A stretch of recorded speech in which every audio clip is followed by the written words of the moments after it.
আখেরি মোনাজাতের মধ্য দিয়ে শেষ হলো শুরায়ে নিজামের দুই ধাপের প্রথম পর্বের ইজতেমা।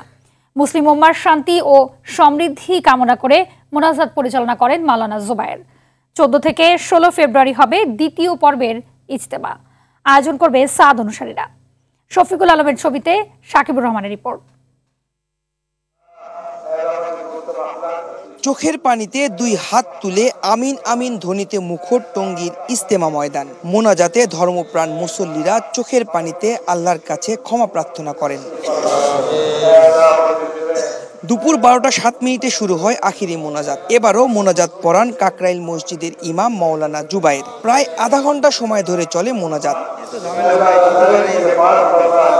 সকাল থেকে দলে দলে টঙ্গীর তুরাগ তীরের ইজতেমা ময়দানে আসতে থাকেন মুসল্লিরা। আল্লাহর সন্তুষ্টি লাভের আশায় মোনাজাতে দেশের মানুষের পাশাপাশি বিভিন্ন দেশের হাজারো মানুষ অংশ নেন। যা কিছু করছি না করছি ওটার জন্য আল্লাহর কাছে তওবা করার জন্য আসছি, যে এই মোনাজাতে যদি আমাকে গুনাহগার করে থাকি তাহলে মাফ করে দিবে। আমরা ইজতেমায় এসে দিনের কাজের জন্য আসি এবং সওয়াবের আশায় আসি। অবশ্যই সারা বিশ্বের মুসলমানদের জন্য দোয়া থাকবে, বিশেষ করে আমাদের ফিলিস্তিনের যে নিপীড়িত ভাই বোনরা আছেন তাদের জন্য আমরা দোয়া করব।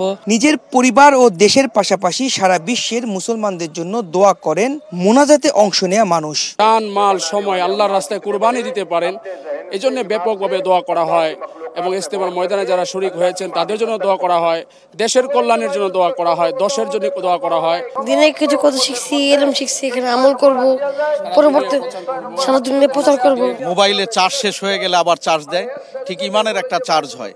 এই 3 দিনের এই বয়ানাতের মাধ্যমে, বয়ানের মাধ্যমে মুরব্বীদের কথা শুনে আমরা এগুলো আবার ঘরে আমল করি। মুসল্লিরা ইসলামের শান্তির বাণী প্রচারে সারা বিশ্বে ছড়িয়ে পড়বেন। 14 ফেব্রুয়ারি দ্বিতীয় পর্বে বিশ্ব ইজতেমার আয়োজন করবে সাদ অনুসারীরা।